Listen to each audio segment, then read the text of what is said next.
คือเฮาเคารพหลวงปู่น้อยหลวงปู่น้อยห้วยลิ้นเคารพมากๆนี่ก็ว่าบ่มีผู้ใดแสดงธรรมแบบอาจหาญมีผู้ใดแสดงธรรมแบบแกล้วกล้าเออบ่ได้สนไผนั่นคือธรรมเดะบ่ได้ไปเว้ากระทบกระแทกไผเดะนั่นคือความจริงที่เพิ่นไปพบมาเพียรมาเผชิญมาส่วนสู้เข้าไปว่าให้เพิ่นนั่นน่ะมันบ่ได้ปฏิบัติโคตรแม่มึงยังได้บักห่านั่น ม้าสี่พ่อสี่แม่เบิ่งแล้วเบิ่งเฟซมันสิว่าก็หลุดพ้นมึงหลุดพ้นจากสวรรค์นิพพานมึงบ่จักบ่มึงอย่าไปหาแต่ต้องอย่าเล่นกับไฟรู้จักบ่ล่ะไฟชัดๆเด้เรื่องนี้ไฟเด้ฮ้อหุ้มเพิ่นอยู่สู้ไปแตะสู้ก็ร้อนสู้เองเด้สิบอกให้นั่นแหละยิ่งมีใจที่บริสุทธิ์อยู่ในหั้นส่ำแหมบัดนี้นะอย่าขับรถชนภูเขา มันหลายบักอยู่ดอกอันว่าโอ๊ยมึงสิปฏิบัติแหม่มึงหยังลูกเขาอีห่านี่ลูกเขาอีสันดานปึกพ่อแม่มึงบ่สอนเนาะเออบวชเข้ามาสู่ธรรมวินัยเดียวกันแล้วก็ฝึกเอาของไผของมันตั่วเนาะเราบ่ได้คัดค้านจักเม็ดหนึ่งนะเพิ่นเว้าเปรี้ยงเปรี้ยงว่าซั่นบ่ได้คัดค้านเลยเราก็สามารถรู้ได้แบบนั้นแหน่เราก็เป็นประจักษ์พยานตัวรู้จักบ่นี่เป็นประจักษ์พยานให้เพิ่น สมควรที่สิยกย่องสรรเสริญเออบุคคลผู้ควรข่ม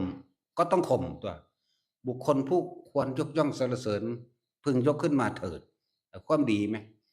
เอออันเขาไปซิดน้ำมนต์เอาไปบอกเลขอยู่นั่นสู้คือบ่ไปว่ากันเดี๋ยวนี้สู้ธาตุเดียวกันแม่นบ่แม่นบ่ล่ะสู้ถ้ำซ้ำเหมือนกันคือบ่ไปว่าแล้วก็อีห่าแต่กูด่าเด้โคตรพ่อโคตรแม่มึงนี่โคตรปู่โคตรย่ามึงพร้อมโคตรตากับยายมึงนำโอ้ยสันดานปึกหมาสีแม่มึงเนาะมึงหาซึมซาบเอาแต่แนวเร็วๆมึงก็หลุดแน่นอนแล้วนะมึงไปหาแตะไฟเหรอมึงอยากบ่ล่ะแล้วซ้ำเพิ่นมีชีวิตอยู่ไปหาขอเข้ามาเพิ่นได้เข้าใจบ่ล่ะบักใดอีใดก็สร้างอีแม่มึงต้องตื่มต้องเสริมเพราะเฮานี่เป็นประเภทนี้ถ้าได้นี่กูถนัดอืมจังซั่นแหล้วจังซั่นแหล้วอันผู้เพิ่นพาปฏิบัติดีผู้เพิ่นพาปฏิบัติให้เข้าถึงของจริงก็บ่พากันแสวงหาว่าเพิ่นเว้าบ่ม่วนว่าซั่นโอ๊ยธรรมะบ่มีปลอบใจไผดอกแม่นบ่ซั้นบ่แม่นเรื่องกิเลสกิเลสนี่โอ้โฮมักเว้ม่วนๆเนาะคุณโยมจังซี้เดี๋ยวไปโลดดอกเอานะจุดเทียนหยัง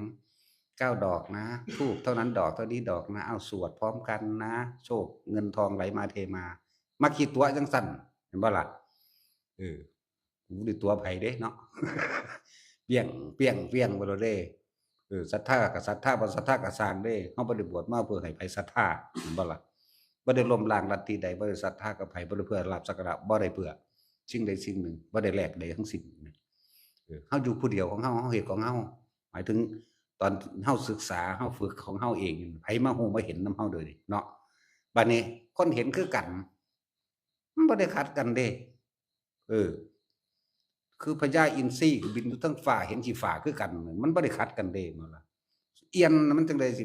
ไปเห็นอันท้องฟ้าได้จั่งใดเนาะนั่นแหละบุคคลที่ควรยกขึ้นมาเพื่อเปิดเผยแผ่คุณธรรมความดีถ้าบ่ได้ยกแต่เพิ่นผู้เดียวเดะบาด หลวงพ่ออินถวายวัดป่านาคำน้อยนี่เขาก็ยกผู้เพิ่นปฏิบัติดีปฏิบัติชอบแม่นบ่ซั้นหลวงพ่อสุชาติอภิชาโตหลวงพ่อเอ่อผู้อาจารย์หลวงพ่อปราโมทย์หมู่นี้แม่นบ่ซั้นหลวงตาสินทรัพย์หมู่นี้เขาก็ยกเบิดครูบาฉายครูบาทุยแม่ชีเจิ้นชมพู่หมู่นี้เขาก็งัดขึ้นมาเบิด เขาจังเว้าความจริงเขาบ่ได้เว้าโกหกหลอกลวงจั่งซั้นแหล้วหลวงพ่อบุญมาคัมภีรธัมโมมื้อนี้เขาก็บอกว่าหลวงพ่อคันชิตหลวงพ่อเยือนมื้อนี้เห็นบ่